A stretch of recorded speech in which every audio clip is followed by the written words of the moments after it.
And basically, even as an investigative journalist who has written for some of the top publications in the United States and around the world for almost a quarter century, this was a real eye-opener for me to realize that these abstractions we read about by, you know, the Howard Zinns and the Noam Chomskys and the, you know, so on and so forth, that they're not really abstractions. These are actually literally true, that our democracy is much, much more fragile than we know.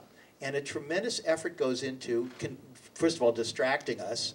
And it's evidenced by the fact that we've had trouble getting publicity for Family of Secrets. There's huge numbers of people rushing to buy,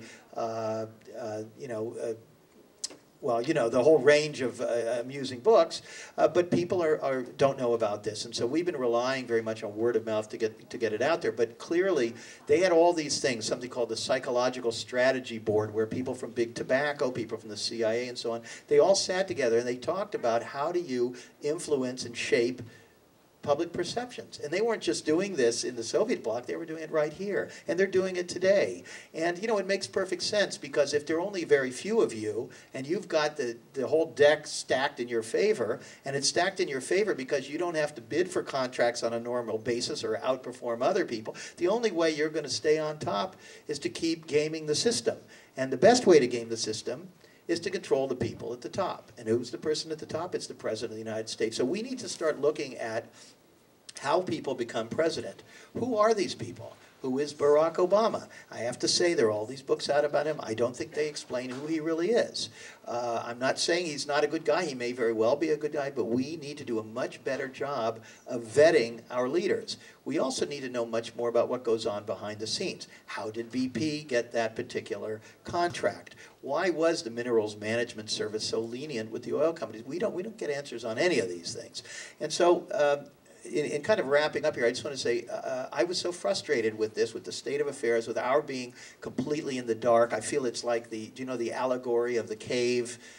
This notion where, you know, you're in a cave and you spend your whole life in the cave, you've never seen the outside, and when people go by outside, all you see are the shadows on the wall, and you think those shadows, that's the reality. That's what we think. We all live in the cave, but that's not the reality. The reality is outside, and I'm trying to, with other people, bring the reality to the people inside. And so we've started a nonprofit investigative reporting outfit. It's called whowhatwhy.com, whowhatwhy.com.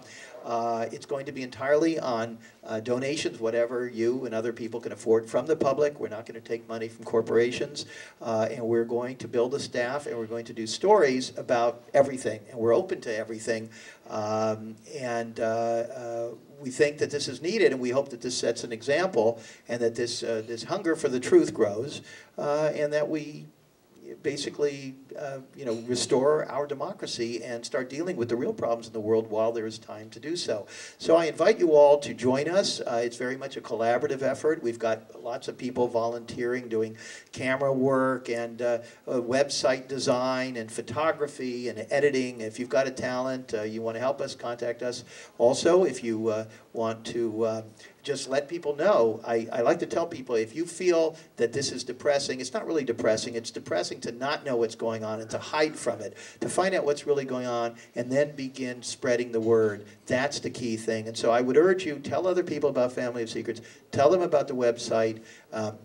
5 minutes a day, you can be a pajama jockey. You know, you just sit at your computer for 5 minutes a day. My mother, who's here, she does that.